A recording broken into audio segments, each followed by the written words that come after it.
Thank you. The next item of business is a statement by Michael Russell on EU exit. The Cabinet Secretary will take questions at the end of his statement, so there should be no interventions or interruptions. And I call on Michael Russell. Cabinet Secretary, please. Thank you, Presiding Officer. I want to provide an update on the EU-UK negotiations, including Tuesday's meeting of the Joint Ministerial Committee on European Negotiations, where, along with representatives of the Welsh and Northern Irish governments, who were making a welcome return to the forum after 3 years' absence, I discussed the role of the devolved governments in the forthcoming negotiations. Now, I have to acknowledge the desperately sad fact that despite the unambiguous message of the Scottish electorate at both the referendum in 2016 and in subsequent elections, the UK and Scotland will be leaving the European Union at 11 p.m. tomorrow. This is the last full day of membership for Scotland, although we will be back. And after tomorrow night, the UK will become a third country. 1 minute past 11 on the 31st of January may feel no different to 1 minute before 11, but a profound change will have taken place. No one should be lulled into a false sense of security by that initial sameness, because at 1 minute past 11, the clock will start again, ticking inexorably down towards the end of this year, when the UK government insists the transition period must end, and we will feel the full impact of what is the most damaging change to our constitutional settlement in generations. And it'll be ticking down once again to a no deal or something very similar, with all the extra hardship which will entail. The Scottish Government's single overriding concern over the 42 months since the Brexit referendum, in which we did not choose to leave the EU, has been to protect Scotland's national interests. So we will continue, inside and outside the formal structures, to do everything we can to minimise the profound damage that Brexit will inevitably cause. That is why I continue to attend increasingly difficult meetings of the JMCEN. I go there because it's vital that Scotland's core interests, and those including the competences exclusively held by this Parliament, are always spoken for and protected. It is a fact that the JMCEN terms of reference, agreed jointly by heads of government in October 2016, have so far never been fulfilled.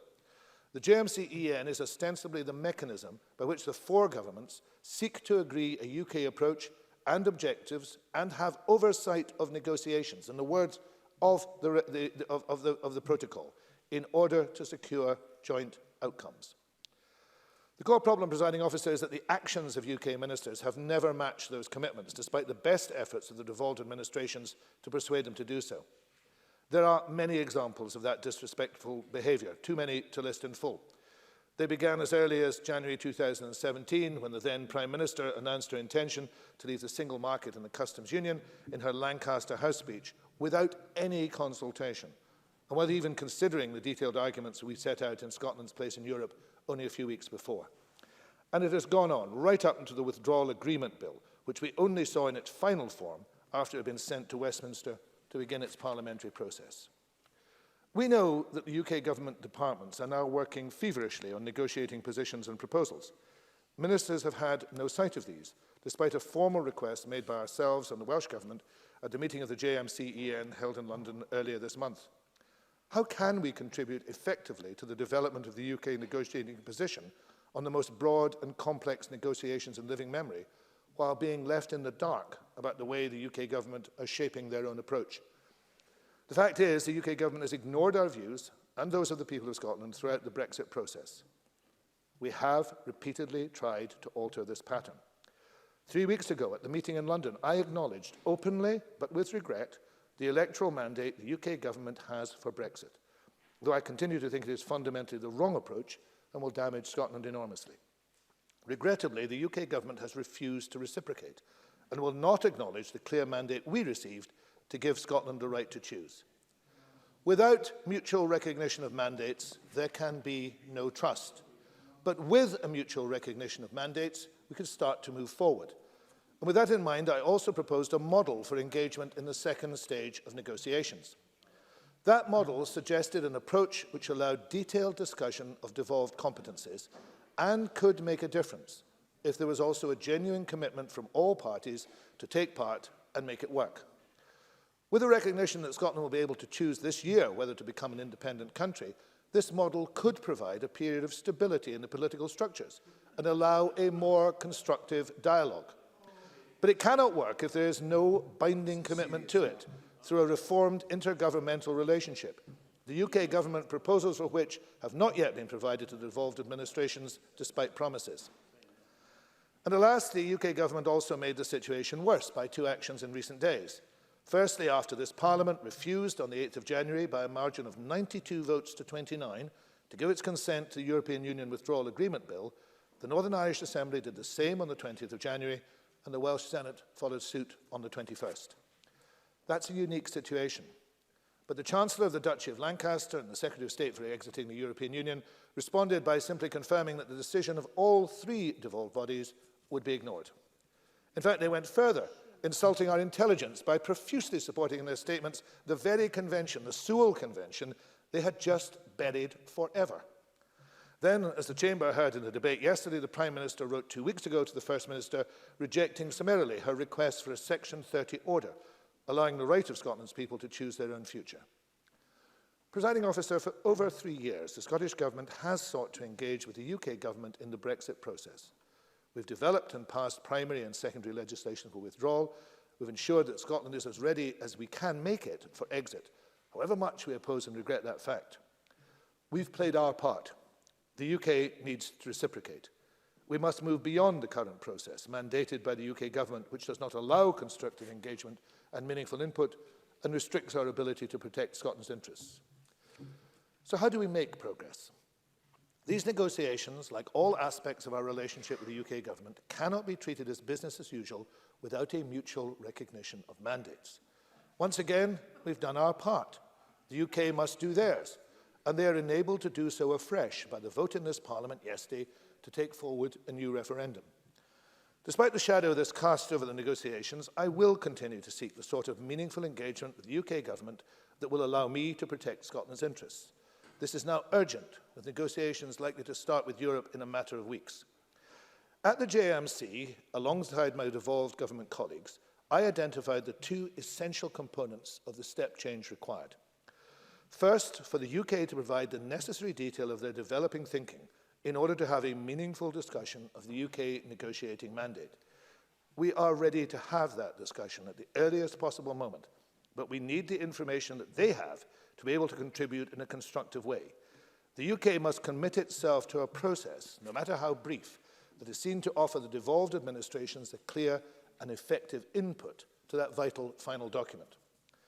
Secondly, to give us confidence that in spite of all the previous false dawns, the UK Government will work with us on the negotiations in a way that meets our legitimate expectations and indeed meets the remit of the JMCEN, we need to see the UK proposals for the new relationship between the governments which are apparently imminent.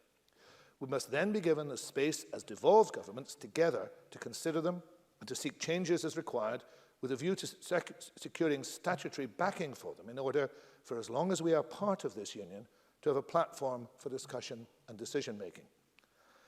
Presiding Officer, it is my sincere hope that this Parliament will support the continued efforts of the Scottish Government to ensure that the legitimate voices of this Parliament and of Scotland are heard in the most important negotiations any of us are likely to witness, and the constructive way we are going about it. There are many things in the Brexit process which we oppose, as well as the entire process itself. We must continue to have the right to argue against the UK Government's reckless decision to rule out any extension to the transition period. Imposing an arbitrary end of 2020 deadline will undoubtedly sacrifice the depth and quality of any future relationship and will result in, at best, a bare-bones agreement that will serve no one's interests. Presiding Officer, it's a stark fact that tomorrow we leave, dragged out against our will despite the clear instruction of the Scottish people. Scotland has the right to choose its own future, and the best option for Scotland is to be an independent country in the EU. In the meantime, we will stand shoulder to shoulder with the rest of Europe around our shared values and interests while doing everything in our power to ensure that none of Scotland's interests are adversely affected in the Brexit process as it continues. That is a mature way to go forward, but it requires the UK to show an equivalent maturity and a respect for democracy. Presiding Officer, Scotland may lie on the edge of Europe, but we've always been and want to remain at its heart, and we're committed to doing all we can to getting back to where we belong. As we do so, we ask all of the remaining 27 members to leave a light on for Scotland as we navigate our way out of an incorporating union that does not work for us, into a union of equals that does. And we will leave a light on here to guide us back into our European home. We ask the UK to behave like the decent, generous democracy it has been and hopefully will be again, and work with us as friends and neighbours as we make our choices for ourselves. And thank you, Cabinet Secretary. I have around 20 minutes for questions. Question 1, Donald Cameron, please. Thank you. Can I thank the Cabinet Secretary for prior sight of his statements and welcome the fact that his voice is slowly recovering.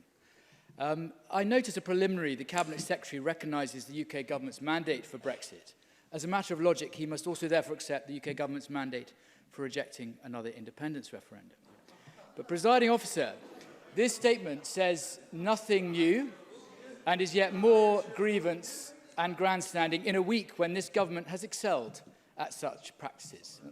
And I must confess I expected the statement to contain a number of factual matters and detailed proposals about the practicalities of the next 12 months, which, as he says, will involve the most important negotiations we will know between the UK and the EU, but also a number of UK government bills with a significant impact for the people of Scotland, the first of these being the second reading of the Agriculture Bill. But whether it be fisheries, farming, the environment or trade, these are plainly matters of great import to the Scottish economy as a whole and required to be promoted in a constructive and meaningful way. But it seems incredible that the Scottish Government will not do so, will not engage, unless its constitutional demands are met. How is that protecting Scotland's national interest, to use his phrase?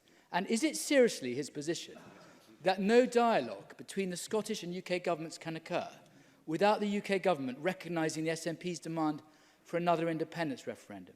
And does he feel comfortable operating such a veto when the livelihoods of so many Scots are at stake? Cabinet Secretary. There is no veto being exercised by any organisation except the UK government. They are the organisation exercising the veto, not the Scottish Government, not the Scottish Parliament. And indeed, I know Mr Rumbles is really enthusiastic about being with the Tories, but perhaps he could just pause for a moment and allow me to answer this question. He will have his turn, no doubt. The reality of the situation is I have laid out in my statement today very clearly the way in which we can work together, the structure that we can put in place. Indeed, that structure was proposed by myself. I think it is disingenuous, to say the least, of Mr Cameron to misrepresent that. It is also shameful to deny the right of Scotland to choose its own future. Any politician in this chamber, elected by the people of Scotland who does that, is not observing democracy. There's always hollow laughter from Professor Tompkins, particularly when he is uncomfortable with the position that he's holding. And he should be desperately uncomfortable with the position he's holding, because it denies the right of the Scottish people to determine their own future. We will continue to work with the UK government to try and get the best for Scotland. I have laid out the difficulties in that. I would have expected Scottish members of this Parliament to stand with the Scottish Parliament in trying to get, and the Scottish Government, to get the best, but instead they want to stand with the people who are trying to stop that. Alec Rowley. Presiding Officer, I want to make clear that Labour in this Parliament will continue to support the Scottish Government's efforts, along with the Welsh Government and the Northern Ireland Assembly, to be at the table as equals in order to minimise the damage of Brexit on Scotland. I do think, however, that in his statement the Cabinet Secretary confuses the issues with his obsession with independence. As I made clear yesterday, Labour believes in the sovereign right of the Scottish people to determine our own future. And that is why we say there cannot be a referendum anytime soon. The Cabinet Secretary states that Brexit will be the most damaging change to our constitutional settlement in generations. Why, then, would he want to add even greater constitutional upheaval? And why is he ignoring the wishes of the majority of the people of Scotland who do not want another referendum in 2020 amidst all the chaos that Brexit will bring? Cabinet Secretary. Well, I'm grateful to Mr Rowley for acknowledging the reality of the situation, that we should all sit round that table as equals. But the sovereign right of the Scottish people to choose its own future isn't a light bulb that you can switch on and off. It is an absolute. And if the Scottish people wish the right and are determined to have the right to talk about their own future, they must have that right. Now, the reason why that must happen in 2020 is very clear. We need to put an end to this uncertainty. And indeed, Scottish business and Scottish industry and Scottish third sector bodies and Scottish higher education all need certainty. And that can be guaranteed this year with a referendum for which we have a mandate. So I think that I'm grateful that the Labour Party is inching towards the reality of this situation, but there's a bit yet to go to recognise both what sovereignty actually is and also to recognise the need to bring this matter to an end as soon as possible. Can I just ask members on the front bench to desist from making exchanges when I can't hear answers? I now have 10 members wanting to ask questions. Some have not yet pressed the request to speak button. They're on my list. They better press the request to speak button to get them all in. Quick, short, succinct, good questions, yes, of course, but short. I call Annabel Ewing, followed by Alison Johnson. Thank you, Presiding Officer. Scotland, Wales and Northern Ireland voted against the withdrawal agreement legislation and consent has been withheld. Can the Cabinet Secretary tell us whether this unprecedented constitutional position has prompted the UK Government to reconsider in any way its entirely disrespectful attitude towards Scotland and the other devolved governments? Cabinet Secretary. No, it has not. And indeed, there is considerable annoyance from the other administrations that instead of recognising this fact, there is an allegation from those administrations that from the UK government, none of the administrations voted on the issues in front of them. They only voted on the Brexit issue. And indeed, I know the Welsh have taken this up directly with the UK government, who are very annoyed that instead of paying attention to the objections to the bill, which the Welsh Parliament had, they've simply tried to gloss over it. There has been no movement on them. And how anybody can actually say we support the Sewell Convention while essentially digging its grave, I do not understand. Alison Johnson, followed by Willie Rennie. Thank you. The overwhelming majority who voted for Scotland to remain in the EU will have watched the emotional scenes from the European Parliament yesterday with regret and sadness. And of course, Scotland can become an EU member again as an independent country. But until we get a say on our future, we have to do everything that we can to protect Scotland's interests and public services. So if the Cabinet Secretary's wholly reasonable requests for representation for Scotland in the Brexit negotiations and indeed in other trade deals are ignored, how will his government protect Scotland's NHS from a UK government who, as we approach the cliff edge of the end of the transition deal, will be increasingly desperate to do a trade deal with Trump? The member makes a really good point. We have made proposals about the structure that would work to allow participation in these matters. But it must be a structure in which we all sit together round the table as equals, as Mr Rowley has indicated, and it must be a structure in which we are able to defend our own interests, because there's no hierarchy of governments in devolution, there's a hierarchy of parliaments. We have the responsibility for the Scottish NHS, and we should be speaking up for it and being able to defend it within those negotiations, and that's what we will intend to do. It would be best if the UK government moved from where they are now into a position where they recognise the need to put in place a structure and they are willing to be bound by it in the way that they're expecting us to be bound by it. And we will certainly want that to happen. Willie Rennie, followed by Tom Arthur. In this sad moment of division, it is disappointing that the Minister is refusing to cooperate in the interest of Scotland unless the UK government agrees to another divisive independence referendum. I don't accept that the SNP have the support of the majority of people for another referendum. Just a minute. We got to hear the Cabinet Secretary. We should be hearing everybody else. Please, Mr Rennie. Thank you, Deputy Presiding Officer. So I don't accept that the SNP have the support of the majority of people for another divisive independence referendum. So will the Minister remove its referendum boulder so we might have a chance of cooperation and partnership as we enter these trade negotiations? Cabinet Secretary. Well, I mean, the member's misrepresentation of my position is as bad as that from Donald Cameron. Not surprising they are, alas, both Tories of the same mould. The reality of the situation, as we know from his statements yesterday, The reality of the situation is we are endeavouring to find a solution so that we can get the right structure to move forward, and we have made proposals upon that. Now, I hope those proposals can take us there, but it would be a pointless negotiation if I simply went in and said, well, that's it, you do what you want. That may be how Willie Rennie negotiates. It's not how the Scottish Government negotiates. Tom Arthur, followed by Adam Tompkins. Presiding Officer, when asked about an independent Scotland's membership of the European Union ahead of the 2014 referendum, the Commission's effective response was to say that they do not comment on the internal affairs of a member state. From 11 p.m. tomorrow, the UK will no longer be a member state. Can I therefore ask the Cabinet Secretary that, given the goodwill towards Scotland that clearly exists across Europe, what potential is there for both the Scottish Government and indeed political parties to engage more closely with our European friends and neighbours on both the matter of a future trade deal and Scotland's return to the EU as an independent country? Secretary. I think it is clear from all that we have seen this week that there is a huge well of support and sympathy for Scotland in the position we find ourselves now. The important thing is for us to move forward in a legitimate, constructive, constitutional way, recognising how we can re-enter the EU. The EU is never going to say to any country, come away and it doesn't matter who you are, just join in. There is a process to be gone through and we'll go through it. But having had some experience of 2014 and having seen it at very close quarters in the last few years, there is a sea change in attitude. And I am absolutely certain that we will be able to negotiate a beneficial way for Scotland to re-enter the EU. Adam Tompkins, followed by Gillian Martin. Thank you, Presiding Officer. The Cabinet Secretary claims that he has engaged constructively with the United Kingdom ministers. In his trade paper, he demanded for himself no fewer than 5 vetoes over what is a reserved power, international trade. So how is that constructive engagement? Cabinet Secretary. Well, I don't think anybody should have any veto. And if there is no veto applied and no veto from the UK, there should be no veto from anybody else.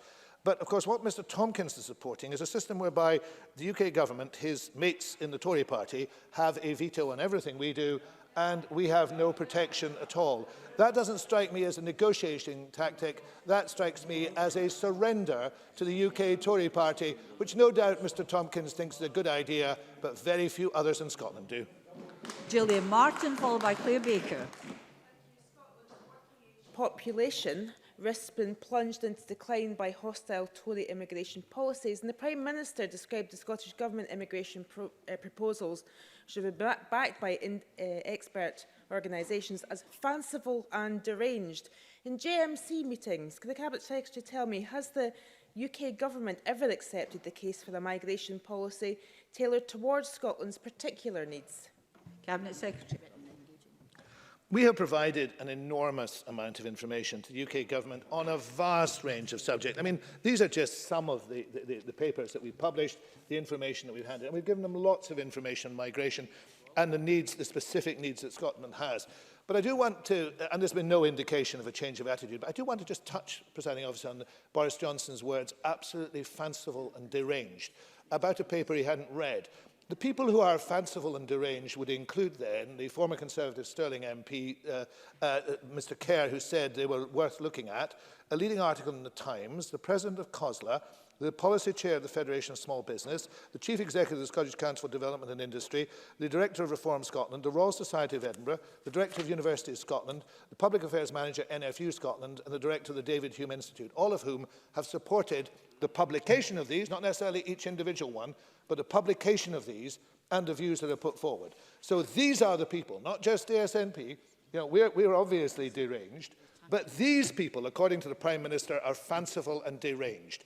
We have, unfortunately, a deranged Prime Minister, if he thinks that. Claire Baker, followed by Joan McAlpine. Thank you. We have to rely on reports from the Scottish Government and the UK Government about what happens, and we are entering tough negotiations. Following the JMC, Michael Gove said the Scottish representatives were stressing the importance of making sure we're outside the common fisheries policy. Does the Cabinet Secretary acknowledge that if Scotland was to re-enter the EU as an independent nation, we would have to accept the common fisheries policy? Cabinet Secretary. What I accept is that there's a process of negotiation to be done upon fishing interests and fishing rights. And the attitude of the UK government at the moment is unrealistic within that regard. There has to be, obviously, changes, and it is the Scottish Government and this party that has argued for the changes of the Common Fisheries Policy over many, many years. I wish we had been supported by Labour in that matter, because we've talked about the way the CFP needed to change long before the Tories did, because the Tories were enforcing the CFP. That's the reality. Joe McAlpine, followed by Jamie Green.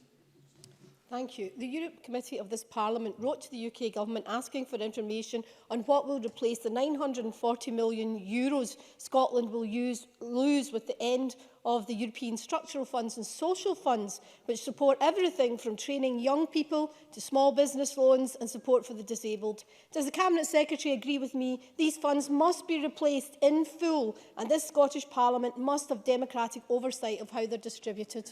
Cabinet Secretary. There is, I agree with the member, there's a very worrying situation developing here. If it is true that the final decision on all these matters has to be reached by the end of this year, there are now just 11 months to put in place the Shared Prosperity Fund.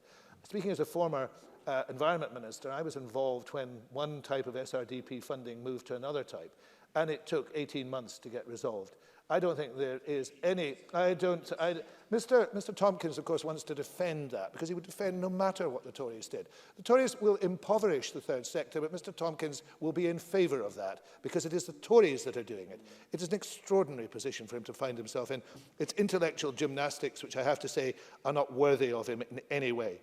The reality of the situation is that there will be many bodies that will suffer very greatly, because the UK government has made as much a mess of this as it has made of all its other responsibilities. We will do our very best to protect the third sector and rural Scotland against that, but unfortunately it is the UK government that is doing something which is absolutely unconscionable in terms of damage it will cause. And I'll try to get the last two questions in. They're short. Jamie Green, to be followed by Rona Mackay. Presiding Officer, it's been 24 short hours since the Scottish Government brought forward a debate on the Constitution, but it's been 24 long months since it brought one on education. Doesn't that just sum up perfectly the priorities of Mr Russell and his bench? So let me ask very simply, Cabinet Secretary, why does the Scottish Government continue to refuse to accept that the Scottish people voted to remain part of the UK? Wouldn't that be the democratic thing to do? Cabinet Secretary. Well, this Parliament last debated education not 2 years ago. That's another... I suppose the word, I can't use the word, but that's what it is. That's another one from the Prime Minister. In actual fact, this Parliament debated education 2 weeks ago. And that's a fact. This Parliament debated education 2 weeks ago. So Jamie Green falls on the first part. Just on the second part, I mean, he may well have been hiding somewhere for the last 5 years, but Brexit changed everything. And indeed, tomorrow changes everything. And there has been a material change in circumstance. I know the Tories will not apologise for what they're doing, because they would never apologise for the damage they're doing. But Jamie Green must realise that things have changed profoundly since 2014. And many of the people he knows will say that to him. He's just not prepared to listen to them. Rona Mackay. Thank you, Presiding Officer. I'd be keen to hear what the Cabinet Secretary's response is to the views of senior Conservatives who are of the opinion that, quotes, it doesn't matter one jot what the Scottish Parliament has decided. Cabinet Secretary. I deeply regret that, because I think that the parliaments and the governments of these islands should be trying to work constructively together, but they're encouraged in that. They're encouraged in that by the attitude of the Scottish Conservatives, regrettably, because the Scottish Conservatives just want to roll over and accept anything they're told to do. And I suspect if you're a member of the UK government, you judge this Parliament by the Scottish Conservatives. I don't think they should do so, because they will find, for example, that these benches are made of far tougher stuff. Thank you. That concludes questions on the Cabinet Secretary's statement. We'll shortly move on to the next item of business. Allow the front benches to take their places.